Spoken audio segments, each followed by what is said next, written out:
Voltamos! Eu sou a Natália Ariede. E eu sou a Karina Godoy. E esse é o Você Não É Todo Mundo.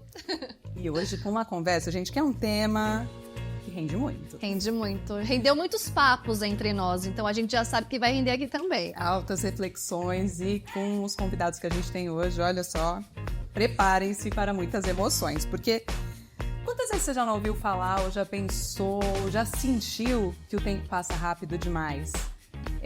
É uma angústia, né? É uma ansiedade e a gente fica meio sem saber o que fazer com ela, né? É aquela sensação de que você não tá aproveitando o hoje. Tá sempre no futuro, com medo do que vem, mas e o hoje? Como é que tá? Então, todo dia tem um sapatinho que não cabe mais, a roupa que ficou pequena, de repente, e a gente fica meio sem saber o que fazer com tudo isso. E para isso a gente vai conversar com duas pessoas maravilhosas que vão trazer muitas reflexões pra gente sobre esse assunto. Bora lá? Bora. Apresentar a nossa turma. Ele é o dono das melhores reflexões que você certamente já ouviu, conhece das redes, da tela de TV. Alexandre Coimbra Amaral, psicólogo, palestrante, consultor de saúde mental, pai do Luan, do Rabi e do Gael, certo? Seja muito Isso, certíssimo. Obrigado, meus amores. Obrigado. Que alegria ter você aqui de novo, Obrigado, né? uma Porque você já alegria. participou com a gente Sim. de outros episódios. Mas não era assim. Sim, não era. assim. Essa é a Tá primeira melhor vez. agora. E para complementar esse papo gostoso, ela que virou minha amiga de rede social e a gente trouxe pro mundo real, que eu acho isso maravilhoso. Ela também é mãe de 3, da Flora, da Olivia e do Tom. É a sócia idealizadora da Musquinha, que é uma loja incrível de móveis infantis, que eu sou apaixonada. O quarto da minha filha, inclusive, é da Musquinha. Bem-vinda, Amanda. Amanda é chata. Que não é chata. Por favor, já tá. Ai, gente, muito obrigada pela oportunidade. Estou aqui com minhas 2 clientes só. Então.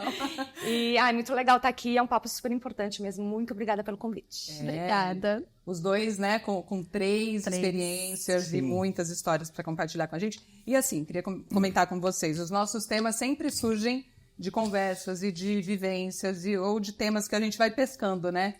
Nas redes, nas conversas da porta da escola, nos grupos de pais e mães. E essa veio de uma angústia pessoal. Eu sei, né? Eu não sou todo mundo, ninguém é todo mundo, tá aqui no nome do nosso podcast, mas eu aposto que todo mundo hoje em dia sente uma pitada desse tipo de angústia, dessa sensação de tô perdendo as coisas e tá passando, eu não tô vivendo. Tá passando muito rápido, né? Só para contextualizar, todo mundo ficar na mesma página. Quais as idades dos filhos de vocês?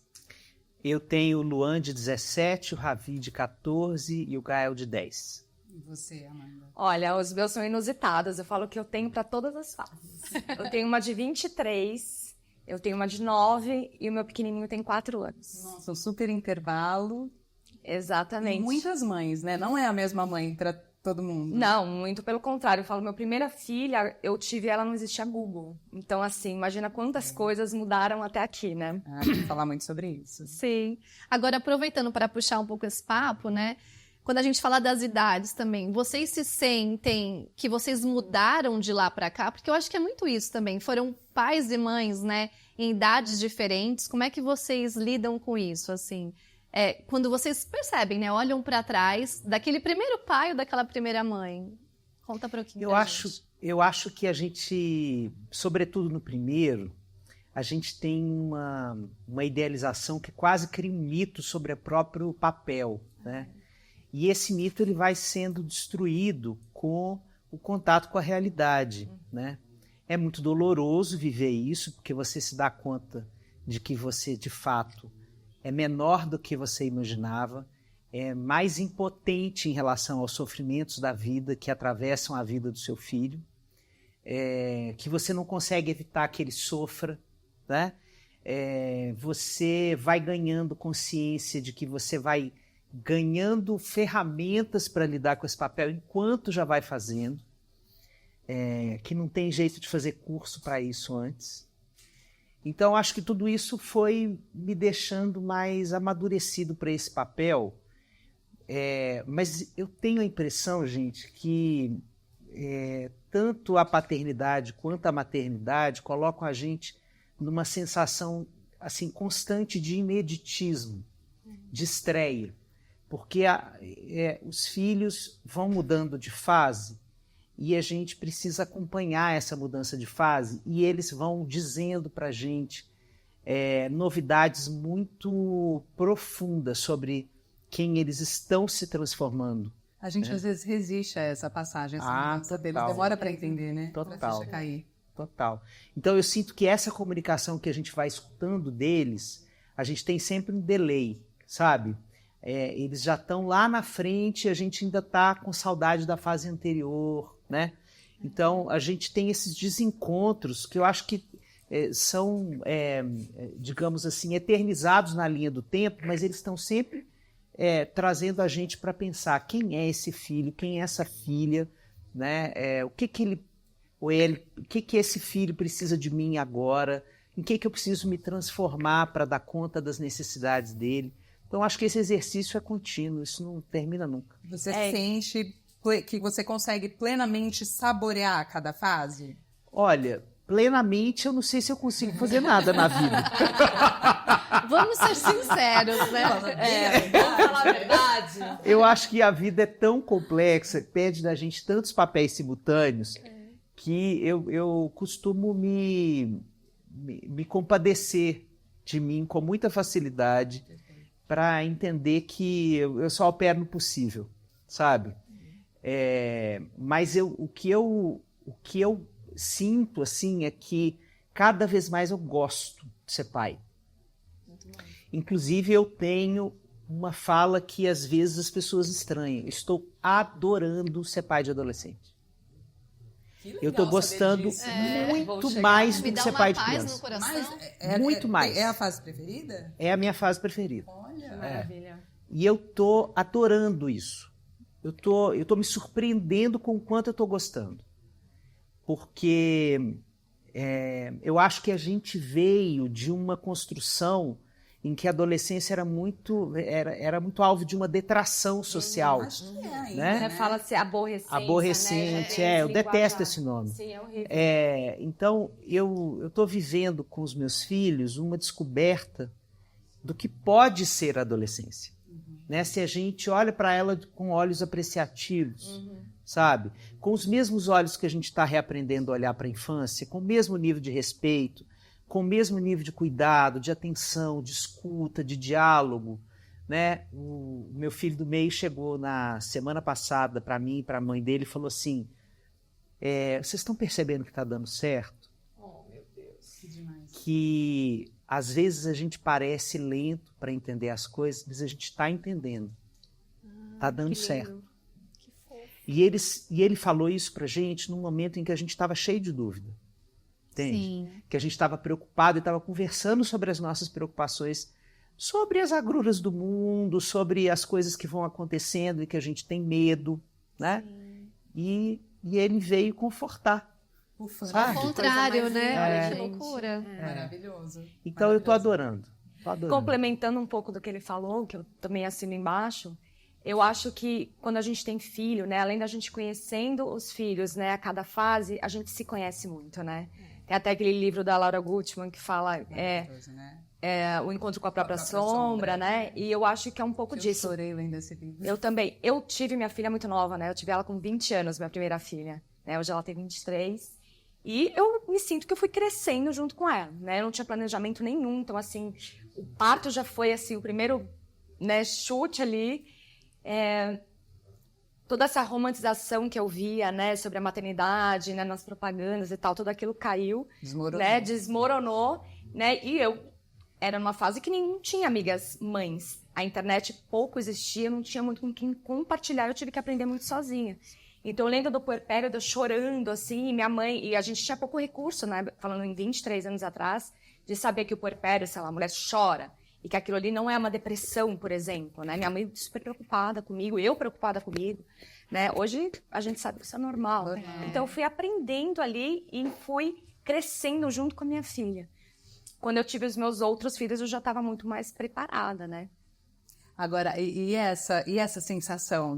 Ai, das fases indo embora muito rápido, você tem... E é engraçado, já quando superou. vocês estavam falando sobre isso, eu estou exatamente nessa fase. Eu acho que por eu ter uma filha mais velha, e a minha filha está morando agora na Austrália. Eu vi que ela embarcou e eu chorei assistindo. Eu não posso nem falar muito porque eu já tô emotiva. Mas ela tá do outro lado do mundo, faz 6 meses, a gente se fala, e aquele falar, porque são 14 horas já. de diferença. Então, quando ela tá indo dormir, eu tô acordando e assim vai, a gente vai tentando se comunicar, né, e tal. Estou ensaiando para ir para lá, mas eu tenho um pânico de avião só de pensar que eu vou ficar lá 20 horas, mas para minha filha eu vou. Supera. Né? Vou. Mas eu tô realmente, assim, como ela, eu já tenho uma filha, né, muito mais velha, e tenho, tipo, por exemplo, o Tom de 4 anos, eu estou exatamente nessa fase, gente. Aproveitar cada minutinho, sabe? Cada fase, né, tá perto. E aí a gente tá sempre naquele dilema, porque eu trabalho muito, sou empresária, tenho 40 funcionários, vida louca, né? E, assim, como equilibrar tudo isso, que é realmente uma loucura. Gera uma certa ansiedade na gente, né? Se você ficar pensando muito nisso. É um pouco do que a Alexandre falou, né? A gente viver na plenitude o tempo todo. Não.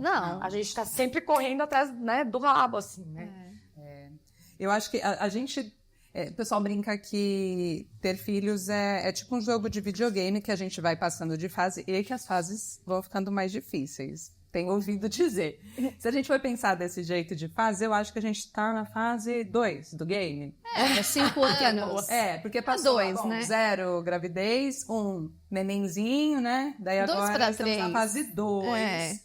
Que tô com um de 5, uma de 2. Mas tem 5 também, né? Que foi ao mesmo tempo. Mas todo dia tem um desafio novo. Todos os dias. Né? E a gente... com a mais nova, eu tenho a impressão, e vocês devem saber melhor do que eu falar disso, eu já tenho um olhar um pouco mais paciente de saber que vai passar. Super. Mas esse olhar, essa consciência também dói, porque eu sei que vai passar. E que é muito rápido e que tudo deixa saudade, né? Muita saudade. Muita. Sabe de uma coisa? Eu acho que as pessoas, por exemplo, as pessoas que escolhem não ter filhos vão viver isso de outras formas na vida, né? Mas os filhos, eles nos convocam a inúmeras despedidas. E isso é uma coisa que não é tão dita. É como se a maternidade e a paternidade fosse uma experiência de encontro. E não é isso. Não é só isso. Não é só isso. Freud dizia que a palavra que mais define a maternidade é estranhamento. Que é o filho que você recebe nos braços não é aquele que você tinha fantasiado na gravidez. Aí, né?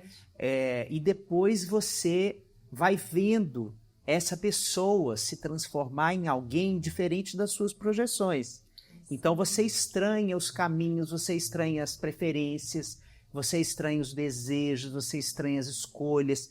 Então eu sinto que esses momentos em que a gente se separa do filho, através das mudanças de fase, através desses finais de ciclo, né? Porque a gente ainda está com o filho mais novinho ali no coração, na imagem, né? Na saudade, e ele já está lá na frente, comunicando para a gente para onde ele está indo, o que ele vai querer da vida, né? E como se ele estivesse te dizendo assim, vai se acostumando aí que essa pessoa sou eu. Isso. Né? E essa separação é importante. Essa separação é importante. Ano passado, eu fiz a minha primeira viagem com meu marido, desde que minha segunda filha sem filhos. A gente foi para Portugal, passar 10 dias, assim. E eu tive uma crise de ansiedade da separação enorme, assim, muitas sessões de terapia. E uma das coisas que minha terapeuta falou é isso, como essa separação é importante também para a própria criança.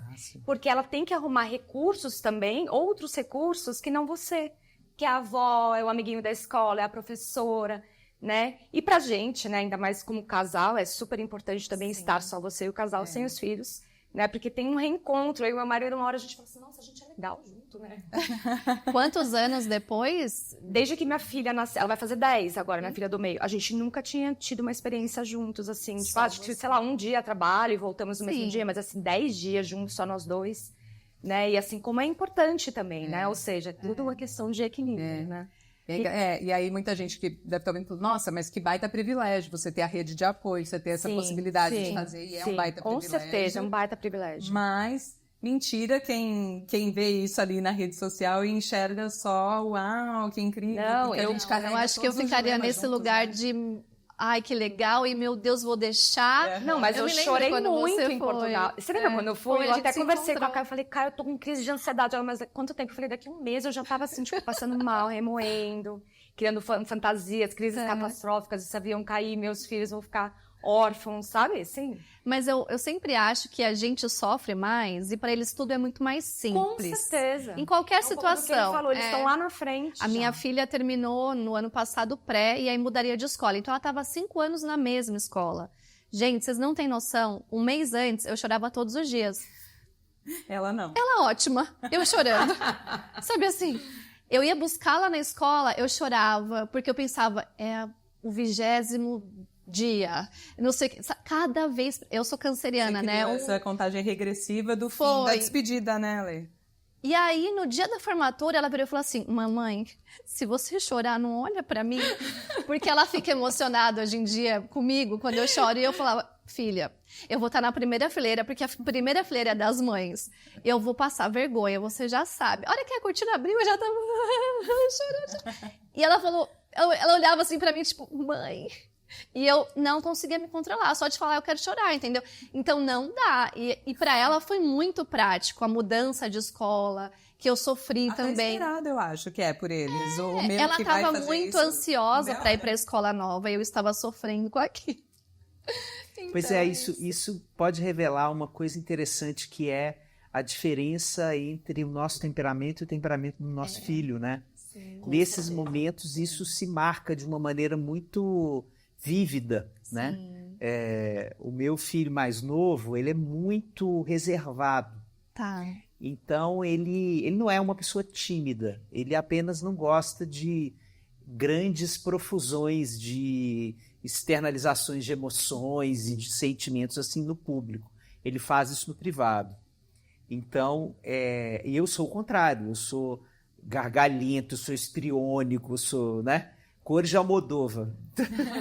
Então, ele chega, às vezes, para mim e fala assim, pai, por favor, menos.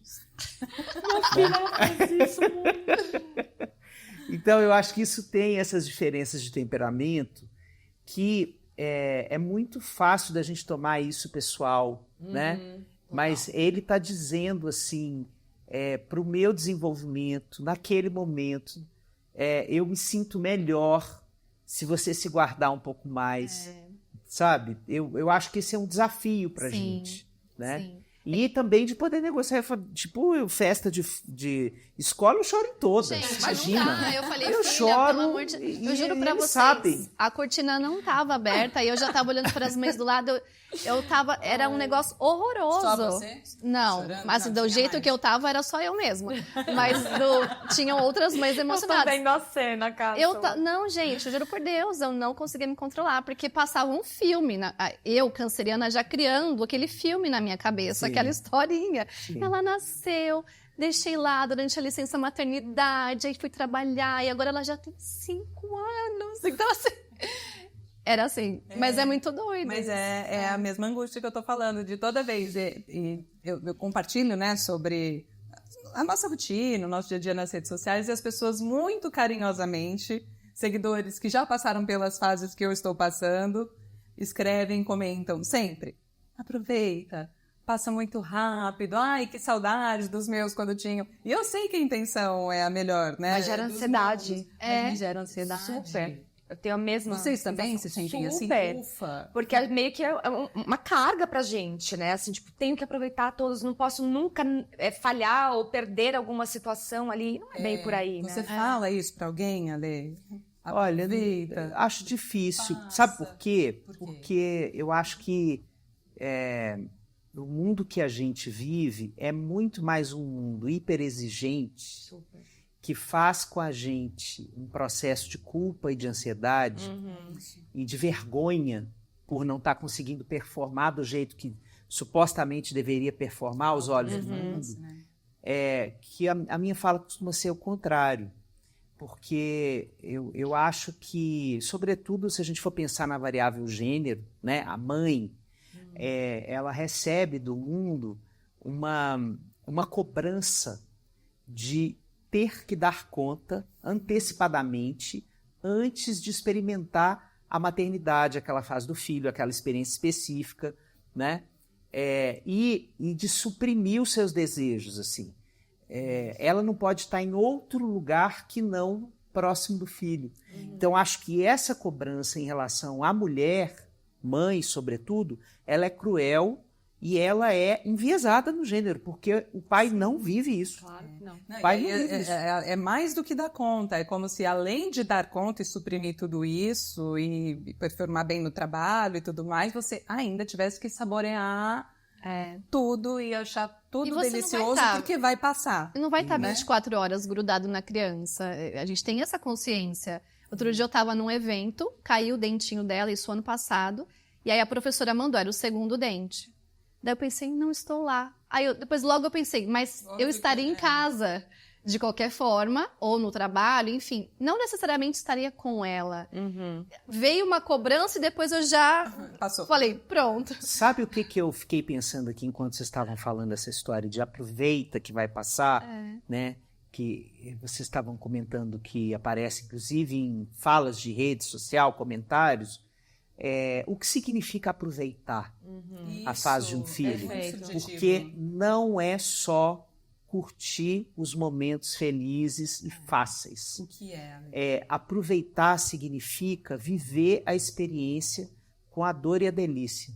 Aproveitar significa não conseguir. Aproveitar significa falhar. Significa estar ausente. Significa se sentir incompleta. Porque toda a soma de todas essas experiências e mais, isso foi maravilhoso, isso foi delicioso, isso foi inesquecível, isso foi fofo. A soma de todas essas experiências vai fazer uma transição com a identidade. É assim que a gente vira mãe, é assim que a gente vira pai, é assim que a gente vira mãe da fase 1, da fase 2, da adolescência, daquele ali específico, que é diferente do primeiro, que é diferente da terceira, né? Então, aproveitar significa ter consciência de todas as emoções, não ficar nenhuma de fora. Essa sensação de que aproveitar é só achar bom, isso é uma fake news, a gente precisa destruir isso, porque isso não existe, isso é incompatível com a vida. É uma experiência tão exigente, demandante emocionalmente, quanto educar uma criança, criar uma criança, preparar uma criança para este mundo que nos preocupa tanto. Não tem jeito da gente fazer o tempo inteiro com um sorriso no rosto. A gente chora, a gente se amargura, a gente fica cru, a gente fica violento, a gente se desespera. Tudo isso faz parte. Tudo isso faz parte. Acho que a soma de tudo isso é aproveitar essa fase. Ter consciência com o que cada fase vai fazendo da gente, vai pedindo da gente, vai transformando no nosso Porque até com as nossas falhas, a gente tem um belo num aprendizado ali. Sim. Para entender, inclusive, os nossos limites. Eu, às vezes, chego em casa... para fazer diferente. Totalmente. Não, e até de saber os nossos limites, né? Eu tenho um momento na minha casa que eu não aguento mais ouvir alguém me chamando de mãe. Assim, me dá, tipo, juro, me dá um surto. Eu ia falar sobre isso. Cara, eu não tô mais aguentando, porque mãe, eu preciso disso, mãe, não sei o que, mãe, não sei o que, não sei o que. E aí eu vou pro meu quarto e eu aviso meu marido, falo assim, Zé, eu cheguei no meu limite aqui, eu preciso respirar. 1 horinha, tipo, dá conta aí. Jeito. E aí a gente tem meio que esse acordo, assim, umas válvulas de escape, ele sai, vai pra academia dele, eu saio, faço aula de dança flamenca, mas eu falo que é meu momento, entendeu? Que eu não quero pensar em filho, eu não quero pensar em nada, eu não quero pensar que eu sou mãe. Isso não quer dizer que você não ame seus filhos. Eu amo eles, e eu amo tanto eles que eu sei que o meu limite, eu não quero, entendeu, passar deles, porque eu não vou entregar nada de bom pra eles naquele momento. Eu só vou entregar o meu pior, e eu não quero, entendeu, entregar o meu pior ali. Então eu falo, agora é o meu momento de sair daqui. E quando você fala de ouvir mãe, mãe, mãe, a gente até tinha comentado sobre isso. Que eu, por exemplo, quando minha filha era bebê, eu era super curiosa pra saber como é que seria a voz dela. O dia que ela fala mamãe. Depois, começa a falar mãe trocentas vezes, você fala, que é? Aí você fala, meu Deus, eu aguento mais que fale mãe. Então, assim, cada fase tem o seu gostinho, né? E que uma coisa que é muito importante que eu levo em consideração hoje, que eu me policio, inclusive, para isso, é aproveitar o hoje, a minha jornada, hoje, agora, né? Porque hoje a gente vive nesse mundo, né? De lá na frente e tal, que eu tenho que chegar, que eu tenho que fazer acontecer. Mas e hoje? Né, com os seus problemas, os seus defeitos, como é que tá hoje? Tá aproveitando? A gente tá aqui hoje aproveitando juntos que é essa conversa. E o que é aproveitar? Olha que troca maravilhosa. Libertador, que o Alexandre falou. É maravilhoso. Né? Nossa, porque às vezes a gente se cobra de que aproveitar tá lá pleno, enxergando a fofura de tudo, a beleza de tudo, mesmo estando exausto, mesmo estando cansado, mesmo estando no limite da paciência. Isso é humanamente impossível. Impossível, porque o fato da gente centralizar as nossas preocupações também na figura da criança, do adolescente, não significa que a vida diga assim, ok, vou te dar espaço para você sempre ter o seu filho como centro da sua preocupação. A gente é atravessado por urgências, por experiências avassaladoras, por coisas que nos surpreendem da vida, que pode ter a ver com grana, com família de origem, com casamento, com amizade, com o trabalho, né? Com essas experiências da vida, com os medos do futuro, né? E isso faz parte de quem nós somos. E a experiência dos nossos filhos, quando eles testemunham a nossa vida, eles estão prestando atenção em como a gente se angustia, né? Porque isso também é aprendizado para eles, sabe? Porque isso ajuda eles a entender que a vida passa por essa angústia, passa por frustrações, passa por coisas, né? Então, uma boa criação não é só ofertar um sorriso para o filho, né? Conversar sobre o medo, eu me lembrei aqui de uma cena que todos nós vivemos na pandemia, né? Quando as crianças nos perguntavam, quando é que isso vai acabar? E a gente não tinha a resposta para elas, né? E a gente estava com medo, a gente estava angustiado, a gente estava enlutado, a gente estava cheio de sentimentos ambivalentes, contraditórios, difíceis, né? Então, a gente não tinha um sorriso necessariamente para entregar para essa criança. E tudo bem, né? Se tem uma mãe que está deprimida, que está na cama, deprimida, será que essa é uma imagem de derrota materna? Não é. Não é. Eu me recuso a pensar desse jeito.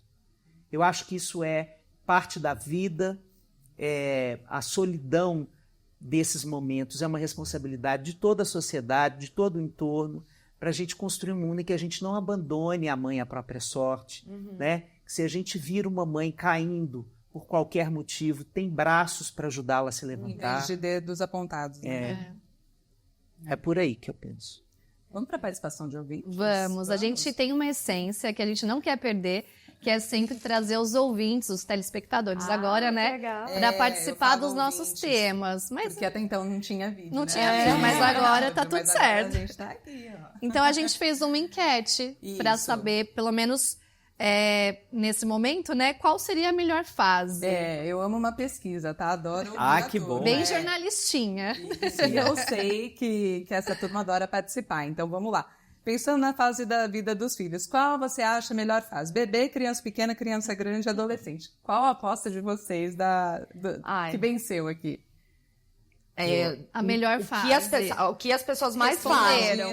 Eu acho que as pessoas acham primeira infância. Bebê. Criança pequena. Criança pequena. Eu também imaginei criança pequena. Criança pequena. Porque acho que bebê, né, a gente sabe que tem muito cansativo e acho que já tem toda essa carga em cima da adolescência, né? Isso, que é a próxima pergunta. Qual é mais difícil? Qual você acha que é a fase mais difícil? Aposta. A adolescência. Eu continuo achando que a adolescência também, porque eu acho que existe pouca rede de apoio falando sobre isso. A gente vê grupos de amamentação, a gente vê grupos não sei o quê. Super. E quando minha filha entrou na adolescência, eu falei, gente, quero o grupo, você não achava. Eu quero conversar com alguém. E as pessoas não falam, porque parece que quando a gente se torna filho adolescente, a gente não é mais mãe, né? Já tá encaminhado. Não, mas não existe campanha, nada falando sobre isso, né? Quando você vê campanha de maternidade, campanha Dia das Mães, o que você vê? Uma mãe com bebê, uma mãe com bebê. Você não vê mãe com adolescente, né? Toda razão. Não aparece. Como se essa mãe, ela fosse assim, apagada. Não é mais mãe. Não é mais mãe. Já cumpriu o seu papel. Eu ouvi muito assim, nossa, que bom, tá com o filho criado. Eu falei, what? Minha filha tem 15 anos, minha filha precisa de mim. Então, assim... E aí teve mais uma pergunta, né? Teve. A gente perguntou do que as pessoas sentem mais saudade. Essa, né? Eu queria saber de vocês. Primeiro, do que vocês sentem saudade? Olha, eu sinto saudade de um lugar. que obviamente inclui os meus filhos. Na infância dos meus filhos, a gente morava numa cidadezinha chamada Serra Grande, que fica no interior da Bahia. Uma cidade de 3 mil habitantes, entre Itacaré e Ilhéus. É maravilhoso. É maravilhoso. É maravilhoso. Gente, é um pedacinho do paraíso. Morei 5 anos lá. Você tá brincando. E o meu filho mais novo nasceu lá. Então, eu tenho lembrança deles pequenos. Inclusive, o mais novo aprendeu a andar na areia da praia. Nossa. Então, a gente ia todo dia para o mar, ia para o rio. Eles brincavam no manguezal. Então, a imagem que eu tenho saudade é dessa conexão deles com a natureza. Da simplicidade, que eu sinto, né? que a vida urbana dissocia a gente disso. E eles também, às vezes, sentem saudade, sabe? Eles também falam, assim, como a gente tinha um acesso à natureza mais fácil, natureza pura. né? E como isso é mais difícil quando a gente está na loucura da vida urbana, né? Então, isso é uma coisa que eu sinto muita saudade. Eu acho difícil falar saudades, né? Eu tenho saudades, mas eu não voltaria no tempo, assim. Mas eu tenho muitas saudades da amamentação. Inclusive, meu último filho eu amamentei até 3 anos. Porque eu tive que fazer realmente sessões de desmame, muito por mim, porque eu tive realmente, assim... Foi muito difícil para mim desmamar, porque eu sabia que era a última vez que eu ia amamentar, né? Eu sabia que era meu último filho, então, assim... Eu gostei muito de passar pela experiência da amamentação. Mas eu não voltaria. Eu tô muito feliz na fase, mas eu tenho saudades. Bom, engraçado, do que eu sinto saudades dela bebê. Daquela fase assim do sorrisinho, de coisinhas das descobertas, né? Enfim, de um sorrisinho para algo novo, porque criança tem esse olhar e eu tento resgatar às vezes nos olhares da Maitê coisas que a gente não percebe no nosso dia, né? Então, olhar para um copo nossa, um copo, gente, é só um copo. E você passa já um copo, tá? E a criança olha com um olhar mágico para as coisas. Então, eu tenho saudade desse olhar para coisas que eram novas no dia a dia dela. As quando o bebê... encantamento, né? Sim. De pequenininho. E eu, por incrível que pareça... Não tem. Tem. Eu tenho saudade das madrugadas de neném. Não que eu queira voltar, mas é uma lembrança boa de eu estar ali totalmente da dedicada, conexão, daquela conexão, do silêncio da madrugada enquanto eu estava dando de mamar ou botando para dormir de novo. E isso, assim, não é uma lembrança dolorosa para mim, como eu sei que para muita gente é essa fase, né? Pode ficar acordada de madrugada se você tiver saudade. Já passamos por isso, tá pago.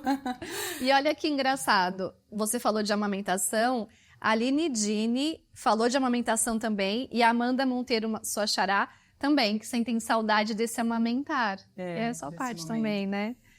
Que mais? Eu separei algumas respostas aqui também, e preciso comentar com vocês que lendo aqui, fiquei toda emocionada, emotiva. Emotiva, que você não se emociona assim, não. Vem dizer não, Natália. Eu tô sofrendo. A Letícia falou que tem saudade da fase que convidava pra sair e a resposta era sim. Tem uma parecida aqui, falando que... Não tô preparada pra isso. Valéria Castro, dizendo que fase que qualquer passeio era incrível. Né? Quando é muito pequenininho, qualquer coisa que a gente... Qualquer coisa era incrível. Gente, eu lembro o primeiro aniversário da minha filha, que ela não passou com a gente e foi passar com as amigas. Escolheu passar com as amigas. Ela escolheu passar com as amigas, né? E acho que ela tinha, sei lá, 18 anos. E ela falou assim, mãe, eu vou viajar com as minhas amigas pra praia. Na hora eu fiz assim. No seu aniversário. Mas aí, na hora eu lembrei de mim, quando assim, eu tinha essa idade, eu ia viajar e passar meus aniversários com meus amigos. Né? Era gostoso isso. E daí eu fiquei feliz por ela, assim, sabe? Saudável, né? E aí a gente comemorou um dia antes, liguei pra ela e tal. Mas eu lembro que foi doloroso, assim, né? Não, mas olha que saudável, tá vendo? Que coisa linda isso. A gente assumir a nossa dor e ver a beleza ao mesmo tempo. Sim. Nós somos isso. Nós somos isso. Né? A gente não é uma pintura de uma cor só, né? Esse permitir, né? É bonito também ver os filhos fazendo algo que não precisa da gente, né? Como você fala assim, nossa, dever cumprido, né? De alguma forma, né? O que eu dei aqui pra ela tem uma segurança de viajar com os amigos. Que não vai doer um pouquinho. Vai. É isso. Às vezes dói muito. Não dói um pouquinho, não. A Juliana Estopa falou que ela sente saudade de pegar no colo e lotar de beijos sem ouvir reclamações. A Maitê ainda deixa, acho. Beth Nascimento, de quando eram pequenos e achavam tudo que a gente dizia ou fazia o máximo. Isso... Não é pra ser Isso aí, gente, Pegou, olha... né? Desculpa dar um spoiler, mas isso... A gente conta? Será que a gente conta? Eu conto ou você conta? Você conta. Vamos guardar. Porque é na transição da infância para a adolescência total. que isso acontece, né? E é importante que isso aconteça. Sim. Tá bom, Porque o que acontece? Vamos Que só medo. explicar aqui para as pessoas, eu acho que isso pode ser um serviço legal aqui que a gente pode prestar, que é o seguinte, os filhos precisam destronar os pais, as mães, o pai e a mãe, não importa o tipo de casamento, né? Mas os cuidadores, eles precisam ser destronados, eles precisam sair desse lugar de ideal. Sabe por quê? Porque quando eles enxergam as nossas falhas, eles humanizam a gente enquanto eles vão crescendo em direção à vida adulta. E isso é que dá para eles a esperança de que eles vão conseguir ser adultos. Teve um dia que o meu filho mais velho falou comigo assim, mas a cara dele, eu vou tentar reproduzir a cara dele. Ele falou assim, eu acho que eu vou dar conta de ser adulto. Você, do jeito que você é. Você conseguiu, tem trabalho, tem uma companheira, né? As coisas estão dando certo para você. Eu acho que eu vou conseguir ser adulto. Então, assim, mas com essa cara, né? Assim, eu olhava para aquilo e falava assim, é muito doloroso ver isso, mas isso é o que tem que acontecer. Porque, veja, nessa hora ele está fazendo esse olhar meio despectivo, assim, mas ele está dizendo, eu posso dar conta desse troço chamado adultez. Deixa eu ver a parte boa, né? Então, na psicologia a gente tem um termo forte para isso, que chama matar pai e mãe, né? Sim. É um termo forte, quer dizer isso, quer dizer você tirá-lo desse lugar de ideal. Quando a gente mantém a mãe e o pai nesse lugar assim muito mítico, a gente acaba virando um adulto infantilizado, um adulto que não se sente capaz de viver a própria vida, né? Então isso é importante, dói muito, muito, porque a gente sente muita saudade desse momento em que a gente era tudo, né, ou muito para eles, né? Total, assim, eu lembro, eu em sessões de terapia, minha terapeuta falava assim, Amanda, lembra que você é o adulto, porque dá vontade de fazer o mesmo, sabe? Quê? Como assim? Não vai conseguir não, porque eu sou foda pra cara, sabe? Aí você tem que lembrar, não, o adulto dessa relação sou eu. Entendeu? Volta o Eu tenho que manter a filme. minha calma aqui, porque, tipo, minha filha já escutei, ela fala assim, você nem é tão boa mãe assim, sabe? Alguma coisa assim. Como assim? Mas olha, eu já ouvi cara? dizer Dá que vontade de quanto falar, mais tudo eles eu falam fiz que a por gente você. é chato, você tá no caminho A minha certo. terapeuta também falou isso. Falou assim, que o adolescente só fala, externaliza isso se ele sabe, se ele confia em você e ele sabe que você não vai embora. Entendeu? Ela né? tem toda a razão. Então, assim, essa relação que ela tinha comigo era tão próxima que ela podia falar essas coisas isso. pra mim. Porque ela sabia que eu não ia abandonar ela, não ia fugir, né? Eu tava lá, eu continuei Pode falar. firme ali, né? Querendo morrer. Mas vocês já viram um comercial, é antigo, que a mãe vai atravessando a rua com a criança, aí passava assim, como a criança te vê. Já. Um leão, maravilhoso. ou um Ai, urso, lindo. tipo, ela te enxerga quando criança, né, como um ser muito Sim. superior, e depois muda um pouquinho. Mas não deixa... A gente tá no caminho, né? Mas pegar essa informação que você trouxe, que dói e tal, mas que é saudável, Registrei. que é esperado, guarda no potinho. que a E gente lembrar vai que a gente é o adulto precisar. da relação. Isso. Não entre no Isso. mesmo... Às vezes Mas a gente algumas entra, aqui. viu? Não tem jeito não. Total. Toca aqui, mana. Às vezes eu entro, aí eu volto e falo, não pode. A Adélia Gasnier falou que tem saudade de filho que você saiba onde está.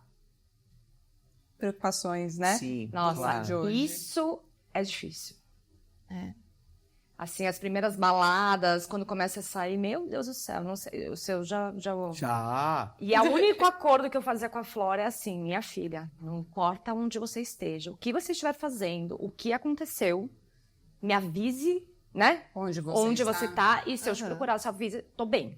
entendeu? Vocês acompanham os filhos por Não. localização, Eu não, celular? nunca fiz isso. Não, a gente faz acordos. Eu tenho vontade de colocar Às vezes eles quebram os acordos porque isso faz parte da adolescência. Porque nós já quebramos. Porque, exatamente, né? a gente quebrou os A gente acordos. foi Na contra. nossa época, os acordos que a gente quebrava era hora de voltar para casa. Lembra? Que a mãe ficava, Karina, Sim, Natália, volta para casa, manda. Sua mãe fazia assim também? Não tinha celular, né, gente? Não tinha celular. Desespero. A gente só marcava a hora. E eu me perdia na casa rua. das amigas. E a gente vai, ia Tá se perdendo aí, no tempo tá aí. também, né? Porque quando via, você tava na casa de um, na casa do outro. Isso, exatamente. Minha filha, uma vez, ela tinha combinado que ia voltar cedo, ela chegou em casa às 6 da manhã. Ela falou, mamãe, mas eu falei que ia voltar cedo. 6 horas da manhã. Ah, Eu já usou. pranto. Ainda foi comediante. Ainda foi comediante, pra matar ela. Voltei cedo, às 6 da manhã. Mas essa questão de acordos, a gente até já falou sobre isso, que eu acho muito interessante. É uma confiança. Eu me lembro que os meus pais nunca me proibiram de fazer algo. Eu podia sair, e naquela época, obviamente, segurança, é diferente de hoje, né? Mas não tinha esse acesso celular, como rastrear, não sei o que e tal, que eu acho que eu também não faria. Recursos, né? Que eu acho muita coisa também para você invasivo, ficar né, também. pensando naquilo, mas ok, né? O assunto para outro podcast. Mas eu acho que é uma questão também do pai confiar naquele filho que ele está criando. Porque de alguma forma eles confiavam em mim. Embora eu tenha mentido algumas vezes, confesso, né? Quem nunca mentiu. Mas eu acho que existia essa confiança de, não, eu conheço, eu sei que está no caminho certo. Então é importante também a gente dar essa credibilidade para eles e falar, não, pode ir, mas olha, vamos combinar isso, né? Sabe, agora na adolescência isso tem ficado mais evidente para mim e para minha companheira Daniela também, que é assim, na hora em que o acordo é quebrado, às vezes é pura transgressão, mas às vezes também é um diálogo que começa com a quebra do acordo, que é assim, olha, o tamanho do cercadinho que você está colocando para a minha vida é incompatível com o que eu quero viver. Então, a gente precisa conversar sobre isso. E essa negociação, ela não vai se dar a priori, sabe? Eles vão primeiro experimentar a vida e depois vão chegar e falar assim, olha, aquilo que você está imaginando, que a gente conversou lá, assim, não é isso que eu não estou vivendo, não. Eu estou querendo muito mais da vida. Nossa, e às vezes o muito mais que o nosso filho está querendo, a gente não tem para dar. E esse é um momento muito duro. Porque o filho fala assim, eu quero morar na Austrália.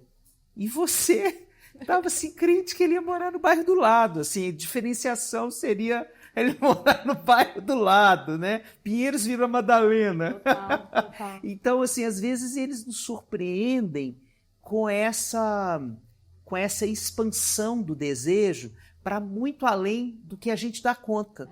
E aí a gente começa uma trilha de aprendizado nova, não tem jeito. E eu acho que existem os amigos também, né? Porque minha filha já entrou nessa conversa comigo também, porque ela tinha um acordo, sei lá, de chegar em casa até umas 3, e ela falava assim, mas todos os meus amigos têm outro tipo de acordo Aí com você os responde pais. o quê? E aí, mas ela me explicou de um jeito que fazia sentido, porque assim, ela sai com essas amigas, ela é a única que volta antes da festa do que os outros, e daí eu tive que parar também pra pensar e falar assim, tá, será que eu tenho que rever esse acordo? Porque ela começou a deixar de cumprir os acordos, porque não estava cabendo para ela. É exatamente o que o Alexandre falou, e a gente teve exatamente essa conversa. Eu falei, então tá, então vamos chegar num meio termo, porque para mim, né, você não é todo mundo. Você já falou? Né? A gente também em casa tem um outro tipo de rotina, porque eu tinha o Tom recém-nascido, a gente mora em casa. Tem outras coisas que talvez a experiência das outras famílias eram diferentes, né? Mas eu acho importante também a gente escutar eles, né? Eu, na minha adolescência, lembro de muitos conflitos em casa, nessa questão de sair à noite para balada, porque todas as minhas amigas próximas, com quem eu iria sair, eram filhas mais novas. Então, eu morava numa cidade do interior, sempre tinha uma irmã de alguém, as irmãs dela, os irmãos mais velhos, estava tudo por ali, né? Tá. Um amigo e tal. Eu não tinha, eu era mais velha. E aí, elas podiam tudo, eu não podia nada. Mas acontecia exatamente isso, de descumprir o tempo inteiro, de conflito o tempo inteiro. Não, mas eu não quero voltar tão cedo. E aí era naquele nível...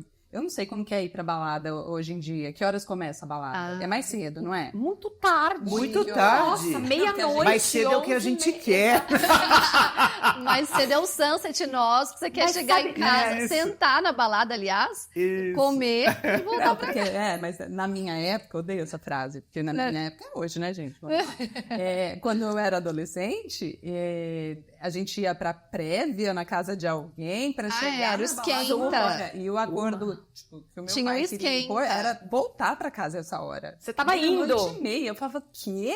Meia-noite e meia, o negócio tá começando, você tá louco? E aí, então se não foi pra ser assim, não vai. E aí virava aquele escarcelo. Mas uma dica que eu dou, assim, até para pais de adolescente, né, que eu aprendi muito sendo mãe de adolescente, é tentar trazer esses amigos pra casa, sabe? Então, assim, você então tá, vocês não querem se arrumar aqui? Convida as meninas pra virem. Faz a prévia aqui, porque daí você tá lá, você tá conversando, tem os amigos, Você sabe? conhece. Você conhece, aí toma uma cerveja em casa. Eu sou sempre a que passa com a água. Eu falo, gente, galera, momento água. Agora vou passando água, hidratação pra todo mundo. E é isso. Não é fácil, não. Não. Marina, tudo que Não. Ai, que medo. Né? Mas eu não tenho medo dessa fase, eu tenho medo do entorno. Tenho medo da violência, tenho medo de outras questões que hoje são diferentes da nossa época, que você não gosta de dizer. Será que mas são diferentes? Eu sempre fico pensando sobre isso. Será que são diferentes ou será que hoje a gente tem mais informação do que acontece? Também. Eu acho. Também. Eu O perigo não sei, sempre esteve eu acho lá. que sempre esteve. Eu já voltei pra casa de Camburão uma vez. Eu fui numa Conta. festa, Camburão, que era Camburão nessa época, que fala, e meu pai nunca ia me buscar, assim, ele falou, não, se vira, tal, não sei o quê. E aí eu tava numa turminha, eu acho que a gente tinha uns 14, 15 anos, a gente foi numa festa, que era numa cidade do lado, eu morava no ABC, em Santo André, e a festa era em São Bernardo. Quando acabou a festa, tipo 2 da manhã, não tinha ônibus pra voltar pra casa. Então a gente chegou no terminal, e os 4 lá, eram 2 meninos e 2 meninas. A gente bateu com a cabeça, né, na porta ali. E agora? Não tinha Uber, não tinha táxi. Sei lá, a gente nem não tinha celular, né? Passou um camburão mesmo. O policial abriu e falou: o que vocês estão fazendo aí? A gente precisa voltar para casa. Olha isso, gente. E aí ele falou: eu levo vocês. A gente entrou, fomos todos no chiqueirinho. Lá atrás. A criança chegando de camburão. Não, meu pai nem viu. Meu pai tava dormindo. Tá. Porque ele confiava em mim. Confia, né, eu acho. E aí voltamos. Ele deixou. Olha, os policiais foram muito legais. Cada um na sua casa. E eu me lembro dessa história. Mas na época era tão... voltamos tal. Minha mãe, meu Deus, não sei o que... Por que você não ligou? Eu falei, não ia acordar. Meu pai, se eu acordasse, ele ia ficar muito bravo, sabe? Como você não resolveu como voltar? Essa é uma cena que pode parecer absurda, mas me parece uma cena de proteção social, sabe? Que a gente merecia ter mais disso, não só em relação à polícia, mas em relação a todas as instituições da sociedade, né? Tem um documentário num dos streamings aí que mostra crianças japonesas de 3 anos indo para a escola. Não sei se vocês viram esse documentário, é muito impressionante. As crianças vão sozinhas. Sim. E assim, a cultura cuida delas. A sociedade cuida, sabe? Os olhos de todo mundo estão postos ali e as crianças têm confiança que elas podem ocupar o espaço urbano, que elas vão ser cuidadas. Que não precisa ser aquele adulto de referência, né? A gente precisa de uma aldeia para criar eu pensei nisso enquanto ele estava falando. Mas hoje eu acho que já não aconteceria. Pelo menos não voltaria de Camburão. Ainda seria uma história extraordinária, né? Sim, ainda isolada ali, né? Falamos tudo? Eu acho que sim, mas para mim fica muito esse olhar também de autocompaixão com a gente mesmo diante dessas fases, porque o mesmo desafio que vai acontecer na sua casa, na minha casa, na casa de vocês, pode pegar a gente em momentos diferentes também, né? Em que às vezes você tá mais fragilizado, tá desempregado, tá enfrentando uma doença. Problema na família, enfim, questões assim. Ter esse carinho com a gente mesmo também, né? Nossa, é importantíssimo. Eu acho muito difícil a gente lembrar disso sozinho. Eu acho que às vezes a gente precisa ser lembrado por outro, né? Por um terapeuta, por um amigo, às vezes pelo próprio filho, né? Eu tive uma cena com os meus filhos, uma cena muito forte de um momento que eu estava enlutado, que eu tinha perdido um amigo durante a pandemia e eu não tinha para dar. Eu estava muito triste, eu estava muito arrasado. E e eles precisavam de mim naquele dia e era uma coisa importante para eles e eu disse, eu não consigo. Eu não tenho isso para dar agora. Eu vou pedir que vocês esperem. Não tem condição.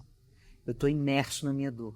E aí, eles primeiro se assustaram e depois me abraçaram e falaram, você precisa de alguma coisa? Ai, que lindo. Sabe?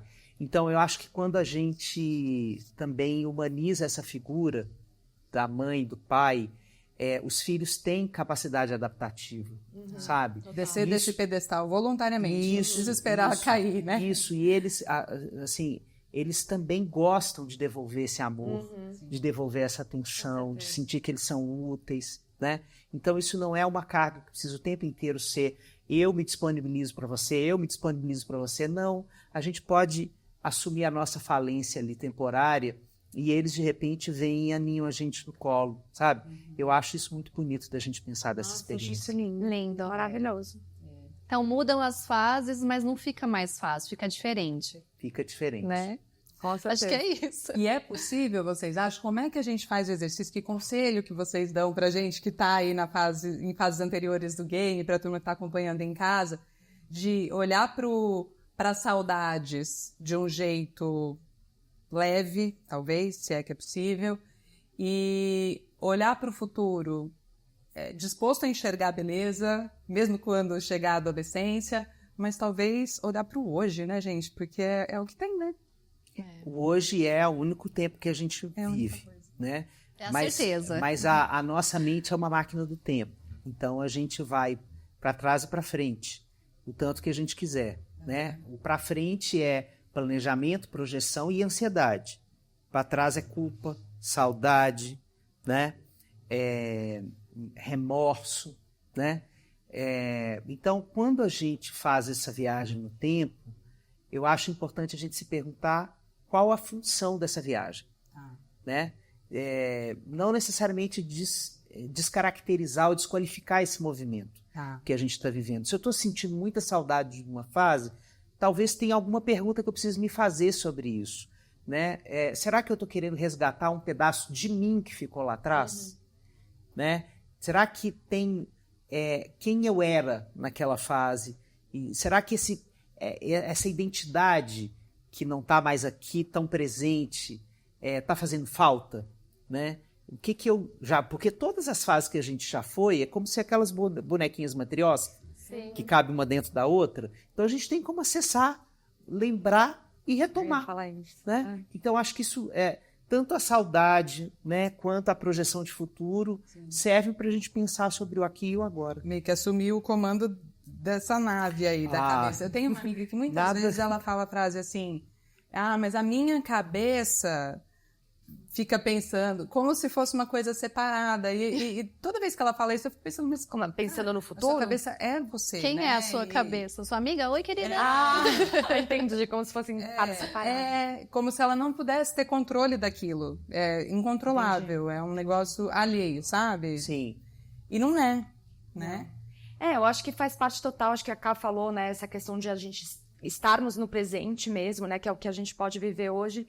Eu tiro muita foto, gente, eu amo tirar foto, né, e acho que, assim, cada fase que a gente perde, O que né. você faz com as fotos? Porque Então, também eu fico nessa angústia. Eu Tá comprei tudo um álbum de família e estou maravilhoso. fazendo este álbum e é muito Eu quero gostoso fazer isso. poder fazer isso junto com os filhos e contando essas histórias também, porque acho que a vida é feita de histórias, né? E assim, eu acho que não tem como também a gente falar, não vamos ter saudades. A gente vai ter, eu acho que isso faz parte. Às vezes a questão da dor e a gente poder sentir essa dor das saudades, né?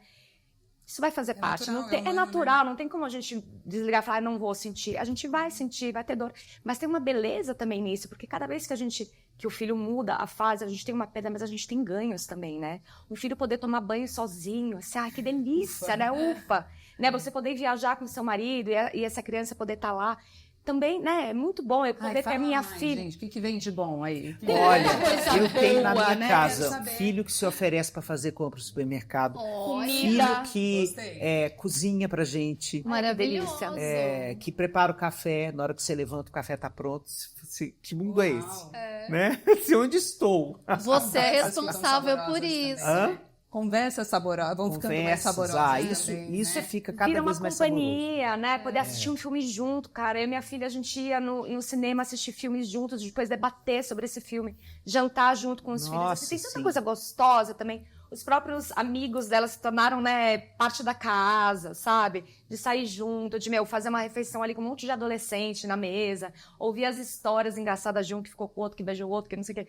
É super gostoso também. Então, acho que é isso. A gente tem perdas, mas a gente tem muitos ganhos também, né? E eu tenho curtido muito, meninas, uma coisa, não sei se vocês sentem isso, que é sempre me permitir ser surpreendido por um mundo novo que eles me apresentam. Super. Sim. Né? Exatamente. Assim, os mundos deles não são o meu mundo, né? Tanto porque eles estão habitando aquela idade, no tempo que não foi a minha, isso é muito legal. Idade. Então, o jeito de ser criança, adolescente, adulto, hoje é diferente de quando eu fui. Então, eles estão habitando um outro muito legal tempo isso de aprender com eles, né? E os interesses, né? Às vezes eles se interessam por coisas que não estão na esfera da gente. A minha filha é vegana. A minha filha é vegana. Não come nada de carne. Ela cozinha numa outra panela que não passa nem manteiga, nem nada. Ela é assim, uma super entusiasta do assunto, vê vários filmes, ela me explica várias coisas a respeito disso. Outro dia a gente estava falando sobre a vitamina B12, ela desconstruiu tudo que eu já ouvi falar de vitamina B12, então assim, é exatamente isso que você está falando. E ela e todos os amigos dela são, tá? Se não são veganos, são vegetarianos, assim, porque tá chegando uma fase aí, uma galera bem legal, assim, eu acho, sabe? Dessa fase deles, né? Ensinando muita coisa pra gente sobre respeito, conscientização, né? E, enfim. E é muito, então, sobre a gente se desarmar de algumas coisas e estar aberto e ter, talvez, o olhar da criança mesmo, né? De estar disposto a aprender. Empatia, né? Com o outro. Lindo. Porque é muito comum a gente porque no meu tempo, porque era melhor porque a gente ia pra balada de tal jeito, ou porque não tinha celular, era melhor. É uma competição que não faz sentido, né? Faz mal, né? Eles sentem uma certa desesperança sobre o tempo deles. Como né? se eles tivessem perdido, né? Porque se era tudo melhor na sua época, qual mundo que eu vou habitar?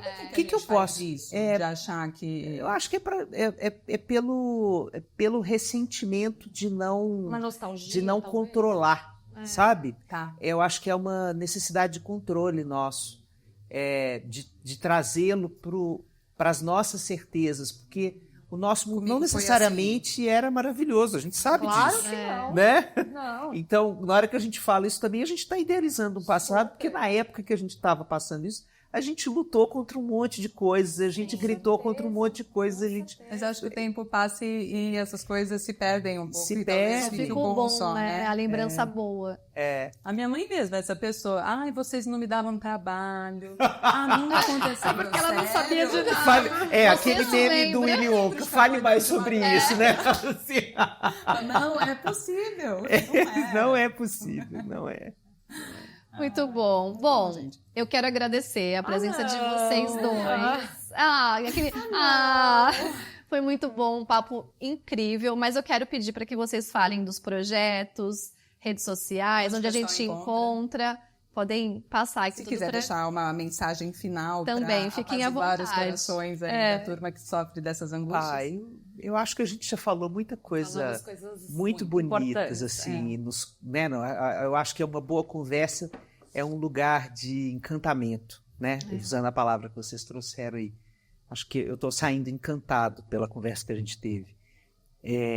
Eu estou no Instagram e no LinkedIn, né, que são as duas redes que eu uso.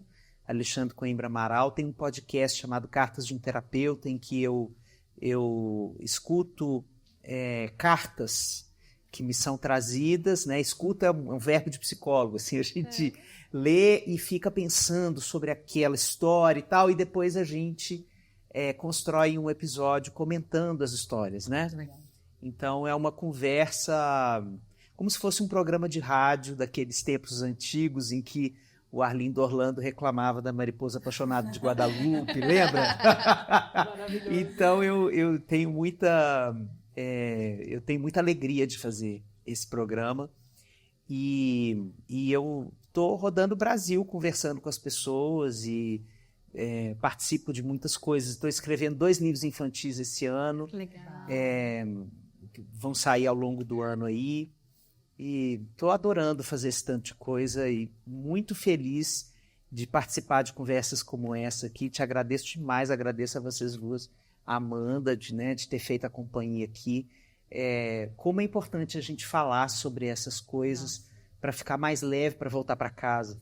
Esse é o objetivo, é por isso a gente sempre volta melhor e eu acho que quem assistir e ouvir também vai ter esse sentimento, né? Eu espero que sim. Eu também. Nas redes sociais, se você estiver se sentindo assim. Amanda, conta pra gente então da tua jornada, onde é que você tá? Bom, eu tenho o meu arroba aqui, né? O meu arroba pessoal, Amanda Chatá. O da Mosquinha, que é meu profissional, né? Tô muito feliz porque finalmente a Casa Cor... Pode falar desse projeto? Pode. Casa Cor, que vai ser lançado em maio, Casa Cor 2024. Nós estamos com 2 ambientes ali, né? Uma das nossas lutas aqui, além de vender móveis com inspiração Montessori, né? Para dar autonomia para as crianças, criatividade. A gente tem um manifesto muito grande de ter a criança como protagonista dos espaços, né? E ver uma Casa Cor, que é uma das mostras de design mais importantes da América Latina, dando voz para as crianças, a gente fica muito feliz. Estou muito feliz de poder participar, então vai lançar em maio. Eu convido todos vocês a lá ver os nossos espaços. Sim. Vamos lá conhecer. E estou com um projeto também de um livro. Uma das coisas que eu mais amo falar é sobre branding, construção de marca, né? Tenho a Mosquinha aí há 8 anos. E esse livro está saindo do forno também, então fiquem atentos lá nas redes sociais, que logo mais vai vir um lançamento de um livro. Eba! Parabéns! Obrigada, gente. Também queria agradecer, foi muito boa a conversa, muito deliciosa. Queria agradecer vocês pelo convite. Obrigada. Agradecer aqui estar com o Alexandre, para mim é uma honra. Oh, já conheci, alegria. acompanho, é uma honra estar aqui com vocês. Muito obrigada. Valeu demais. Obrigada. Olha, você aí em casa, então não esquece, aí na plataforma onde você está acompanhando esse podcast, dá uma estrelinha, segue, curte, comenta, isso é muito importante pra gente, né? O arroba do podcast é Você Não Pode. O pode é no podcast, então P-O-D. Demudo. E @Natália Ariede. E a Karina Godoy, Karina com K e Godoy com Y, porque minha mãe quis assim, né? Eu sempre gosto de dizer, eu tenho que ficar explicando o nome. Se for assim, também vou falar do meu, Natália sem H. E aí Boa. tem uma coisa que a gente tem feito, que é para saber se você ouviu esse podcast até o final. Então isso é muito importante. A gente vai postar lá, e aí se você ouviu até o final, comenta. Dessa vez é um emoji diferente, né? É um emoji diferente. Deixa eu ver de qual foi que a gente reloginho. escolheu. Reloginho. Porque a gente tá Reloginho. falando do tempo, das fases. Então Então pega aquele comenta emoji. lá, e aí a gente vai saber que você foi fiel e acompanhou esse episódio até o final. Obrigada, eu espero que seu dia esteja melhor. Depois Também. de acompanhar essa conversa. Um beijo, até a próxima. Tchau, tchau.